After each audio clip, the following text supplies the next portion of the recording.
আসসালামু আলাইকুম আরহামতুল্লাহি ওবারাকাতুহু। হঠাৎ করে জীবন নিয়ে লিখতে বসে দেখলাম জীবনের বেশিরভাগ সময়টাই অহেতুক কাজে ও রবের নাফরমানিতে কাটিয়ে ফেলেছি। শৈশবের সেই সময়গুলোতে ফিরে যেতে মন চায়। মনে হয় সেই সময়টা কতই না উত্তম ছিল। আর একটা সময় সেই ছোটবেলায় ভাবতাম কবে বড় হব, আর এখন মনে হয় শৈশবের দিনগুলোর কথা।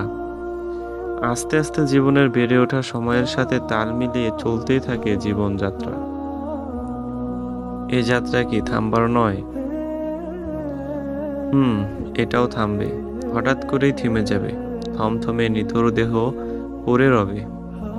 আর থাকবে না ব্যস্ততা। দুনিয়ার মায়া মোহ ত্যাগ করে পাড়ি দিতে হবে ওপারে। হায়াতের সময়গুলো এভাবে শেষ করে ফেললাম তবে। আহ, আফসোস! কত নামাজ কাজা হয়ে গেছে, কত রোজা কাজা হয়ে গেছে। কি হয়নি আমার দ্বারা? সব রকমের পাপের মাঝেই নিজেকে ডুবিয়ে রেখেছি। আল্লাহুম্মা গফিরলি। হে আল্লাহ, আপনি আমাকে ক্ষমা করে দিন। নিজের পাপ পুণ্যের হিসাব মিলাতে গেলে পাপের পাল্লার ওজনটাই হবে বেশি। এখনো কত গুনাহের কাজ আমার দ্বারা হচ্ছে, ইচ্ছায় অনিচ্ছায়, মুখের দ্বারা চোখের দ্বারা। পারবো কি রবের সামনে এভাবে দাঁড়াতে? আমাকে ভালো হতেই হবে, আর সেটা আজ এখন হতেই। জীবনের বাকি যতদিন হায়াত আছে আমাকে রবের সন্তুষ্টি অর্জনের উপর চেষ্টা চালিয়ে বাঁচতে হবে। আল্লাহ তাআলা পরম করুণাময় ও ক্ষমাশীল। তার কাছ থেকে আমাকে ক্ষমা ভিক্ষা নিতেই হবে। আমার নিরাশ হওয়া যাবে না। আমার অতীতের সকল পাপের প্রায়শ্চিত্ত আমাকে করতেই হবে, আমার বর্তমান সময়কে কাজে লাগিয়ে।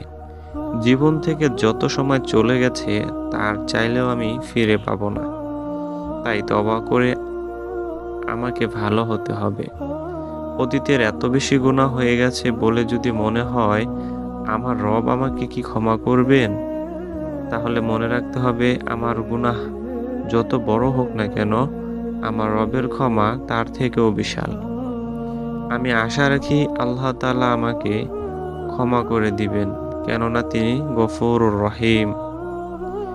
আমার মুখের কথা যেন আর কাউকে ব্যথিত না করে, আমার হাত যেন অন্যায় ও জুলুম না করে, আমার চোখ যেন আর খারাপ দৃষ্টিপাত না করে, আমার নামাজ, আমার রোজা এসব যেন আর কাজা না হয়ে যায়। আমাকে নিজের খেয়াল রাখতে হবে, নিজেকে তৈরি করতে হবে অন্য এক আমিতে। আগে আমিটা গুনাহ করে মজা পেত, সেই আমিকে আজ অতীতের গুনাহের অনুশোচনায় কাঁদতে হবে। হ্যাঁ, আমাকে কাঁদতে হবে, কেননা আমি জানি না আমার রবের সেই ফায়সালা কি হবে আমার জন্য, জান্নাত না জাহান্নাম।